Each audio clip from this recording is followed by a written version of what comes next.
서민의 기생충 콘서트, 서민 교수의 기생충 콘서트. 인간에게 해를 끼치는 기생충들이 많이 있네요. 이질 아메바, 이질을 일으키는 아메바. 1950년 북한의 남침으로 시작된 전쟁은 꼬박 3년이 흐른 뒤에야 끝이 났다. 그런데 이 전쟁의 희생자들이 모두 총에 맞아 죽은 것만은 아니었다. 곰주림과 각종 사고로 죽은 이들도 많았고 질병으로 목숨을 잃은 이도 한둘이 아니었을 것이다. 당시 우리나라는 경제 수준이 매우 낙후된 상태였는데 전쟁으로 인해서 위생상태가 더욱 나빠진 탓에 지금이라면 죽지 않을 질병도 사람의 목숨을 심심치 않게 앗아갔다. 1998년 미국 정이 내놓은 자료에 의하면 한국 전쟁 시절에 감옥에 포로로 잡혀갔다가 죽은 사람이 7,614명, 65.8% 된 5,013명이 병원체에 의한 감염으로 숨졌다. 몸이 약하니까 이런 감염으로, 질병으로 몸이 망가지겠네요. 감염병으로 인한 사망 원인의 대부분은 결핵과 세균성 이질이 차지했지만 기생충이 원인이 된 경우도 14명이나 있었다. 그리고 그 기생충 명단을 보면 페디스토마, 말라리아처럼 심각한 기생충의 투모군에서 이질 아메바라는 이름이 눈에 띈다. 아메바라니 한 번쯤 들어본 듯한 이름이다. 인터넷을 찾아보면 돈만 쫓아다니는 단세포 아메바. 아무리 단세포 아메바라도 그렇지 또 속냐? 이 아메바가 기생충으로 분류되는 그 아메바가 맞는 걸까? 이질 아메바의 발견. 인체에 기생하는 아메바에는 두 종류가 있다.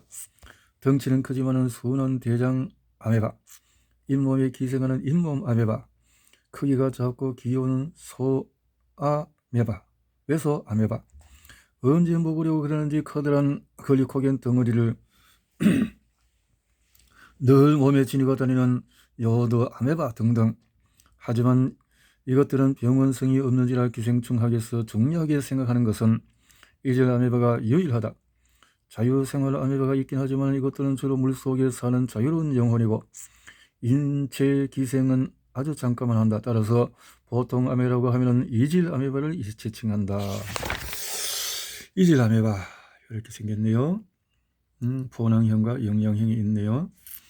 인구 10%에 육박하는 5억 명이 이질 아메바에 감염되어 있으며 이로 인해 죽는 이가 해마다 7만 명이나 된다. 이질 아메바가 유행하는 것은 대부분 열대 지방이지만 대변 관리를 잘못하면 어느 나라든지 유행할 수가 있다. 1875년 아르한겔스크라는 항구에 사는 젊은 농부가 심한 이질에 시달렸는데 리시라는 학자가 그 농부의 설사위원회에 이 기생충을 발견했다. 기생충. 샤오디라는 학자가 이 아메바가 장을 파고 들어가서 궤양을 만든다는 것에 감동한 나머지 이것의 학명을 엔트 아메바 히스톨리티카라고 붙였다. 이질 아메바의 형태와 생활사. 이질 아메바.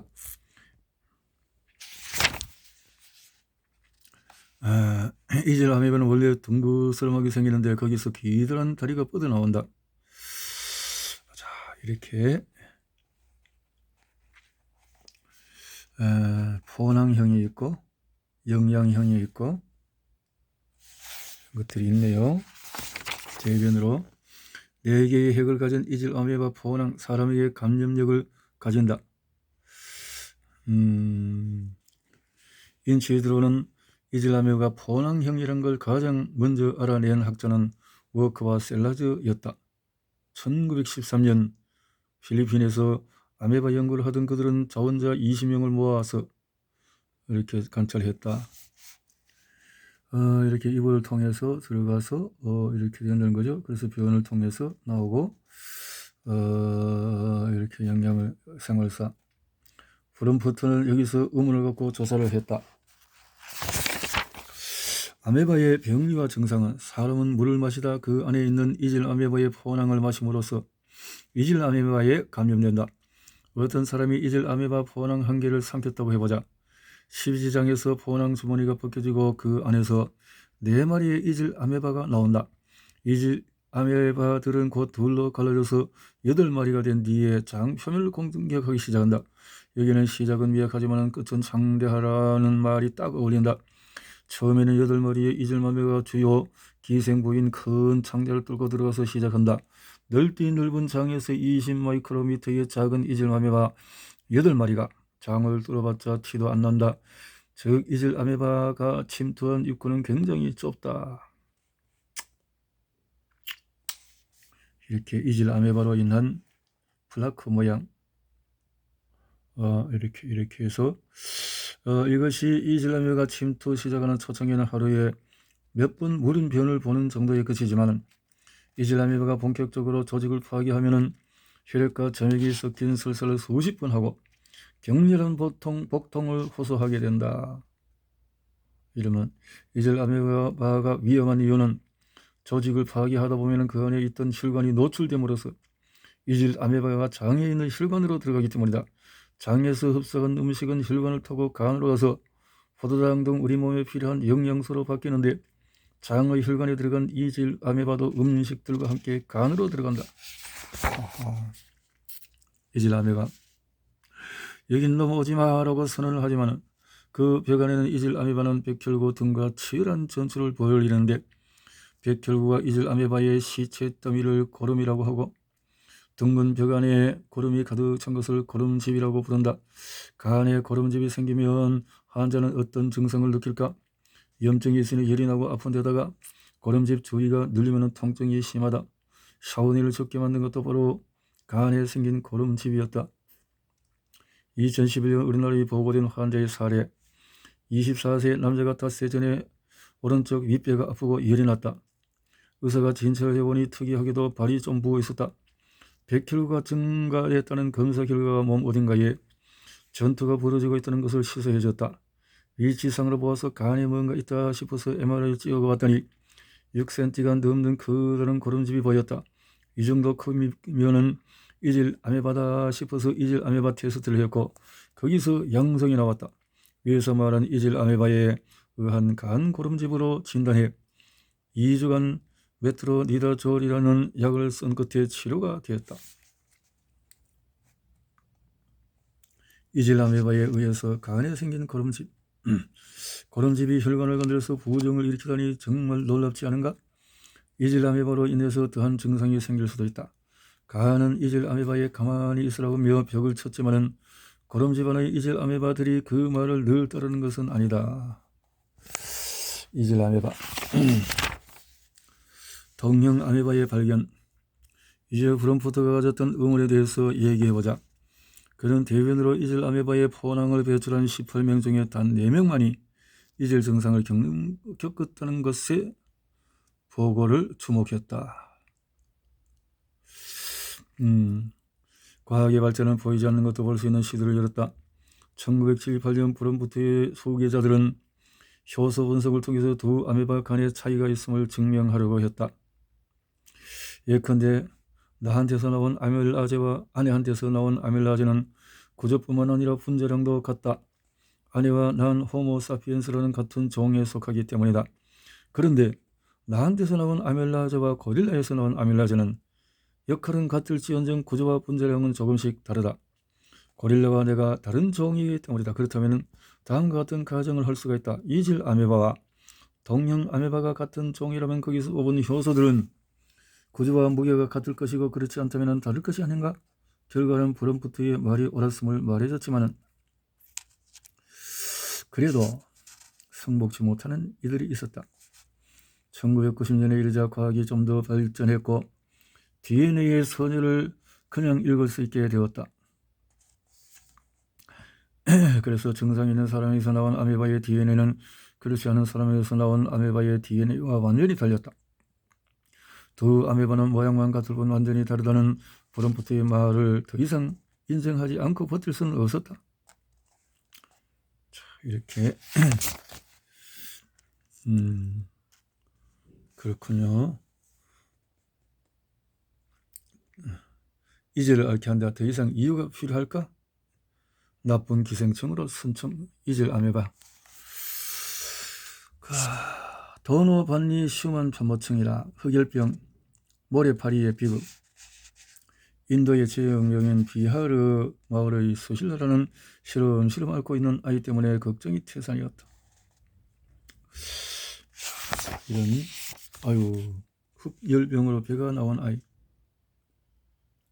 복수가 차고 빈혈이 관찰되고 빈혈, 흑열병이라고. 흑열병, 수실라의 아이를 죽음으로 몰고 간 흑열병에 대해서 알아보자. 수실라는 결국은 13km로 집으로 가서 얼마지 않아서 아이는 세상을 뜬다. 흑열병의 발견. 흑열병은 열이 나면서 피부가 까맣게 되는 증상을 보인다고 해서 붙인 질병이다. 피부가 까맣게. 유럽과 중동, 아프리카, 중남미 등등의 이 기생충이 있지만 매년 발생하는 50만 흑열병 환자의 대부분을 차지하는 건 인도, 방글라데시, 수단, 네팔, 브라질, 에티오피아. 처음 이 기생충이 발견된 건 1900년이었다. 아일랜드 출신 영국 병사 한 명이 흑열병에 걸려서 사망을 했다.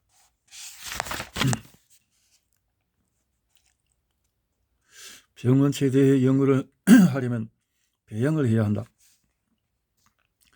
기생충 학자들이 기생충을 시시때때로 먹는 것도 사람 몸에서만 자라기 때문인데 도노반충은 다행히 로저스가 만든 배지에서 자랐다. 하지만 배지에서 자란 기생충을 보는 순간에 로저스는 기절할 뻔했다. 조그맣고 동그란 것들이 잔뜩 있을 거라고 생각했는데 기다랗고 편목까지 달린 기생충들이 바글댔으니 말이다. 바글바글. 도노반충은 어떤 곤충에 의해서 전파될까? 벡터는 바로 너. 이 모래파리, 그죠? 모래파리. 이게 밝혀지기까지는 그로부터 30년의 세월이 흘러있다. 로스는 모기가 말라리아의 벡터라는 걸 증명하기 위해서 3년 가까운 세월 동안에 모기만 죽자고 해부했지만 군의관으로 일하던 신턴 소령은 탁월한 아이디어로 흑열병의 벡터를 발견했다. 먼저 흑열병이 발생하는 지역을 지도에 표시했고 그 다음으로 흡열곤충의 분포도를 지도에 표시해봤다. 겹쳐지는 흡열곤충은 딱 하나, 모래파리였다. 역시 머리가 좋으면 몸이 덜 고생하는 법이다. 신턴은 이 사실을 논문으로 썼지만 이것을 인정하는 학자는 드물었다.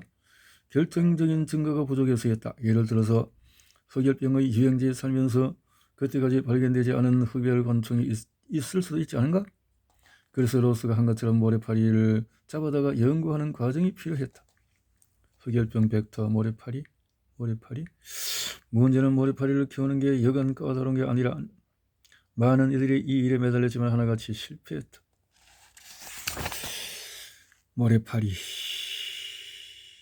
모래파리가 피를 빨 때에 침샘에 대기적이던 도노반충이 자원자의 혈액 속으로 들어갔다.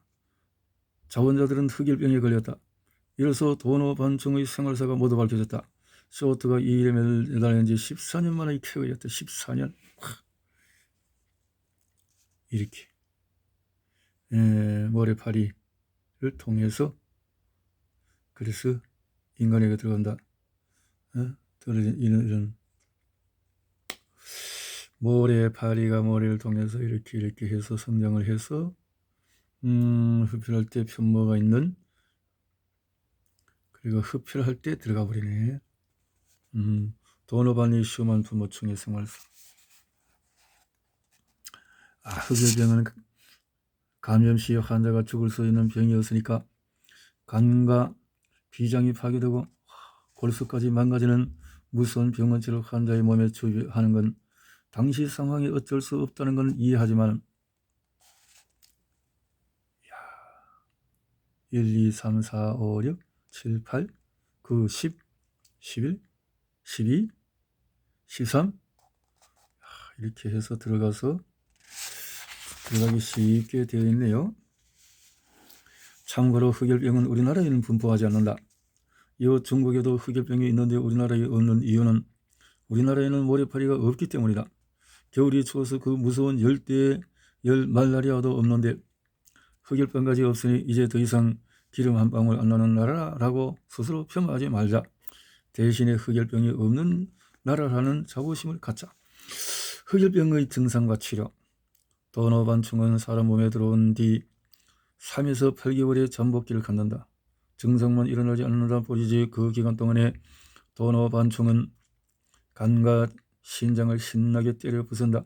그 과정에서 환자의 몸에 열이 난다.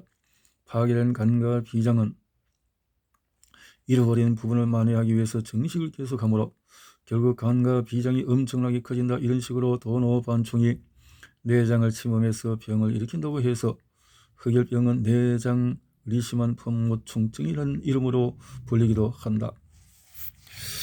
그렇게 해서 조금 지나면 피부도 검게 되고 이마, 관자놀이, 입 주위의 피부가 가장 뚜렷하게 변한다. 그리고 치료하지 않으면 2년 안에 사망하는 데 결정적인 사인은 대개 세균이나 바이러스 감염과 출혈이다. 백혈구가 부족하니 감염에 취약하고 혈소판이 부족해서 피가 한 번 나면 잘 멎지가 않는다. 흑열병은 어떻게 진단할까? 비장을 생체 검사하는 건 위험한 방법이고 간 생검은 안전성은 있지만 충치를 발견하기가 어렵다.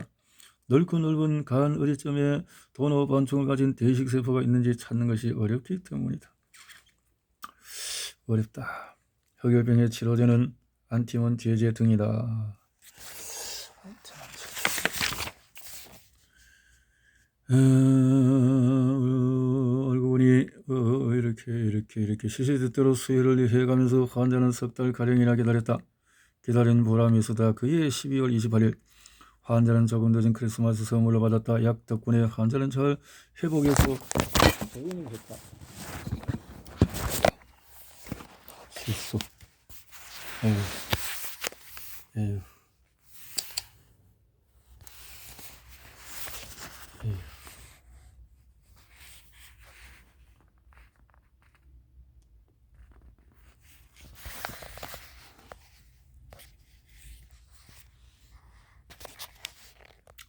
자, 이렇게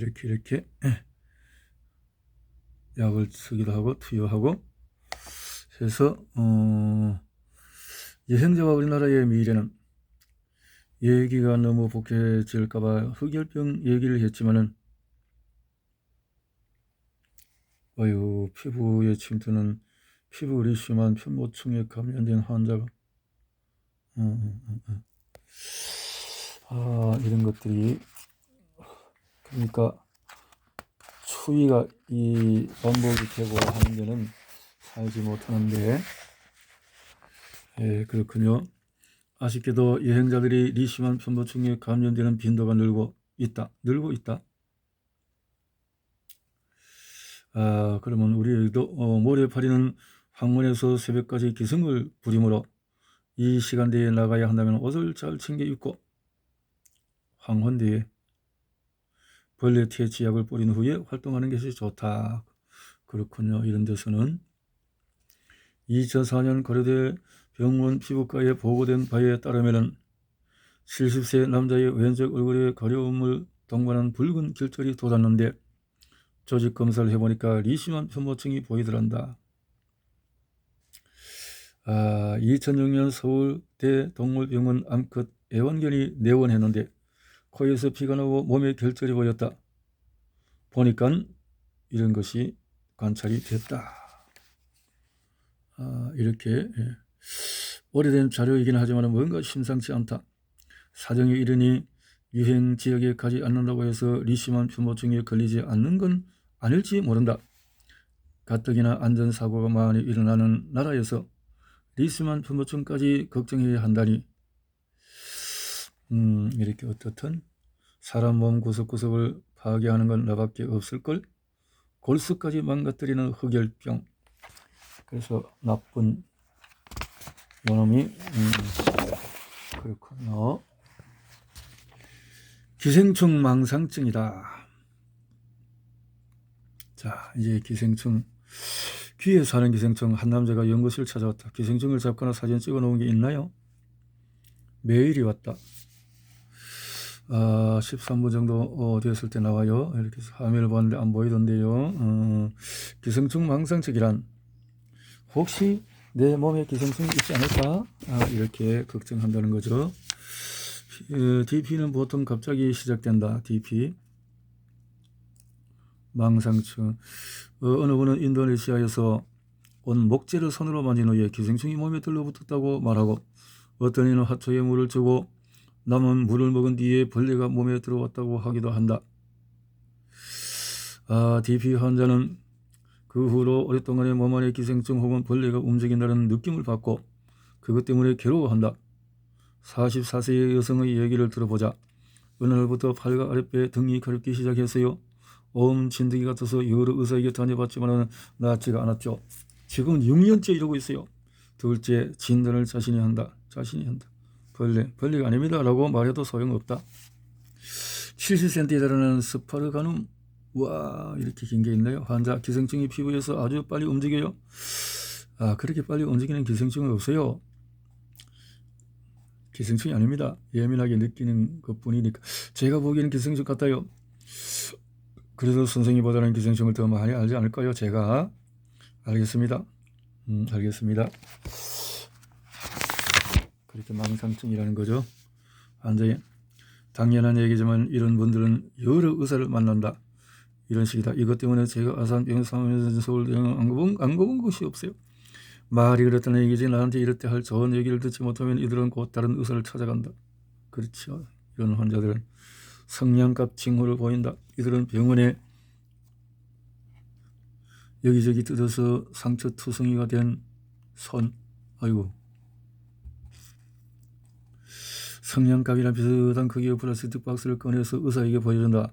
이 안에는 자신의 몸에서 나온 기생충이라고 생각하는 물질들이 들어있다. 도대체 뭘까? 가장 흔한 것이 자신의 피부 조각으로 시도 때도 없이 피부를 관찰하다 보면 벌레처럼 보이는 게 있기 마련이다. DP 환자는 그것을 뜯어서 박스에 넣어서 자신이 옳다는 걸 증명하려 한다. 그의 몸은 당연히 상처 투성이가 된다. 이 편집적으로 목욕하는 것 외에 DP 환자들은 자신만의 치료를 한다. 이런 망상증에 빠져서 그렇군요. 수시로 몸에 바르고 매일같이 머리를 감기도 하고 그렇군요. 여섯째, 일상생활에 지장을 초래한다. 피부에 기생충이 있다고 했던 한 의사가 결국 자신의 병원을 접었다. 이렇듯 그들 대부분이 직장을 생활을 제대로 못한다. 그리고 그들 주위로부터 따돌림을 받는다. 기생충 망상증 치료. DP에 관한 최초의 기술은 1894년 진드기 공포증이라는 진단명이 붙었다. 나중에는 진드기 말고 기생충이 있다고 호소하는 이들도 있다는 게 밝혀지면서 기생충 망상증으로 질병명이 바뀌었다. 그렇군요. DP 환자가 가장 많이 방문하는 피부과에는 DP 환자를 치료하는 메뉴를 만들어 놓고 있다고 한다. 환자를 다양한 이런 사람들이 있군요. 기생충 같은데 기생충이야. 그냥 망상증이야. 올란자핀이나 리스페리돈 이 부작용이 덜하다. 이렇게 해서 이런 사람들도 정신부터 치유를 해야 되겠군요. 이런 사람들은 기생충 감염자가 검사법은 기생충 상담은 한 남자가 검은 비닐에 싼 물체를 들고 들어왔다. 참. 환자가 기생충이라고 가져온 물체 이렇게 나왔는데 중간에 한 바퀴 감긴 걸 보면 그저 한숨이 나온다. 그 부분 처리도 영 엉망이라 살아있는 생명체는 아니라는 것을 알 수가 있다. 그냥 이상한 어떤 물질인데 변에서 기생충이 나왔을 때 우리 변을 보면 기생충 비슷한 것들이 많다. 전날 먹은 시금치나 콩나물 같은 거 기생충 비슷하게 생긴 것들도 기생충이 아닐까 생각한다는 거죠. 해충 표면에 윤기가 나고 휘어지는 각도도 유연할 뿐더러 끝부분 처리가 아주 완벽하다. 기생충 학자에게 보낸 것이 이런 것들도 있다는 건데 표면에 윤기가 난다. 양쪽 끝에 뾰족하거나 그에 준하는 모습을 하고 있다. 휘어진 부분의 곡선이 매끄럽다. 여기 한 가지 더 한다면 대변에서 나온 뒤 얼마 동안은 꿈틀대한다는 것이다. 이런 것이 기생충이라는 거죠. 그런데 촌충은 이와 조금 다르다. 촌충은 길이가 몇 미터씩 되기 십상인데 30에서 50cm쯤 되는 끝부분을 한두 달마다 대변에 섞어서 내보낸다. 이것은 알을 택배 상자에 넣어서 외계를 보내는 자손 번식의 일환이다. 그렇기 때문에 촌충은 위에서 제시한 조건을 만족시키지 못하면 다음과 같은 특징이 있다. 몸 전체가 작은 마디로 되어 있고 그 마디의 형태가 일정하다. 와, 광절열조증이라고 기생충의 정교한 모습. 더 익히는 게 광절열두조증은 마디 가운데 부분에 자궁이 뭉쳐있기 때문에 그것이 큰 점같이 보인다. 이 사진에서 같은 총층이라도 테니아 즉 아시아 조층 같은 건 좀 다르게 생겼다. 아시아 조층 되게 크네요. 아시아 조층 마디가 가로로 길지 않고 세로로 길다는 것 특징이다. 아시아 조층이라는 것을 알 수가 있다. 다른 기생충이라는 것만 알면 된다. 기생충 꿈틀거리니 기생충이라는 걸 쉽게 알 수가 있다. 꿈틀거린다는 거죠. 변에서 나온 게 기생충이라는 확신이 든단 말이죠. 기생충이라고 의심되는 샘플의 정체를 기생충 학자에게 확인받는 대신에 그냥 약국으로 달려가서 고충을 달려가는 사람이 의외로 많다. 그게 해충이나 편충이든 이것도 나쁜 방법은 아니지만은 아시아 조충이나 광절열조충이라면 문제가 된다. 이것은 해충약에 죽지 않으며 디스터머를 죽이는 프라지칸텔이라는 약이 필요하다. 디스터머를 죽이는 약의 특별히 있네요. 이런 것을 특별히 복용을 해야 되는군요. 음식에서 기생충이 나왔다면 혈관, 돼지고기 혈관인데 기생충 아니냐며 문의한 사진인데, 자, 음식을 조리할 때 보면 이렇게 나온 것도 있다라는 거죠. 이렇게 연락을 했는데, 필로페트라, 만에 하나 음식에 있는 게 정말 기생충이라 해도 인체에 무해한 것일 확률이 높다. 당신들 다 고소해버릴 거야. 그런데 생선회 안에 있던 필로메트라, 회 안에 이런 것이 있다면 기생충이 맞겠죠. 하지만 기생충 입장에서 생각하면 얘기가 달라진다. 필로메트라는 그 전까지만 해도 물고기의 근육 안에서 편안하게 지내고 있었다. 그런데 어느 날 갑자기 밖이 훤해지더니 테이블 위에 턱 안에 놓여진다. 필로메트라는 갑자기 불어내졌다. 아니 이게 무슨 일이람? 내가 한번 나가봐야 되겠어. 근육의 바깥에 기어가 나온 건 바로 그런 이유였다. 하지만 막상 나가보니 상황이 안 좋았다. 웬 여자분이 울면서 화를 내고 있는데 그게 자기 때문인 것 같다면서 필로메트라는 어물이었다. 내가 뭘 어쨌다고, 내가 어떻게 해. 필로메트라는 아직 사람을 해친 적이 없으니 그 여자분이 필로메트라의 충격에서 벗어나 다시 회를 뜨시기를 빌어본다. 꽃게의 기생충. 한때 꽃게 아가미의 기생충이 울고거린다고 해서 화제가 된 적이 있다. 꽃게. 그런데 이런 기생충약을 한 번씩 먹어야 되지만 좋은 전염을 같은 것을 먹으면 도움이 되겠네요. 구두증 이런 것들이 있고 드문 일이지만은 논문에서 이런 기생충이 있다. 근육 안에 있는 선모층. 다양한 우리가 이 생식 생활을 할 때 기생충이 의심되는 증상이 있을 때 말은 이렇겠지만은 기생충은 대부분 증상을 일으키지 않는다. 대부분이 기생충 혈전에서 그래서 기생충이 있는지 검사하는 가장 좋은 방법은 대변 검사. 이런 소화기관에 있는 기생충에 한해 유용하다. 너무 어린 기생충이 기생할 때 좀 두어야 되고, 암컷만 혹은 수컷만 기생할 때는 이렇게 검사가 무용지물이 될 수가 있다. 인체에서 어린이 되지 않은 기생충은 역시 잘 모를 수 있다. 혈액에서 백혈구의 한성분은 호성구가 높아지고, 그렇다면 뭔가 생체 내에서 전쟁이 일어난 어떤 상태가 되니까요. 개해충의 유충이다. 이렇게 이런 것도 있네요. 우리나라에서는 개해충과 선모충, 유근항미충 등등등등 이런 것들이 검사가 가능하다. 요충처럼 항문조이로 나와서 알을 낳는 경우도 있고, 항문조이로 나와서 기생충에 집착하는 당신에게 설사를 하는 A씨, 돼지고기를 먹은다고 이렇게 생각하고 식중독을 생각해 봐야 되죠. 방귀가 잦은 B씨는 기생충, 방귀, 구충제 그러면 도움이 되지 않겠죠. 귀를 꺾는 C씨, 계속 가렵다고 눈에 기생충이 있다는 듯이 기생충이 아직 보여요 하고 이렇게 하는데 마음을 편히 가지세요. 기생충이 있다고 생각하고 뒤지기 시작하면 세상에 다 기생충으로 가득 찬 것처럼 보인다. 항문을 가려운 때 항문 요충인가? 이렇게 생각할 수도. 늘 배가 고픈 FC. 배가 왜 이렇게 기생충 이것만 기생해서 기생충 다이어트가 말이 안 되는 건 기생충은 워낙 먹는 양이 적기 때문이다. 그렇군요.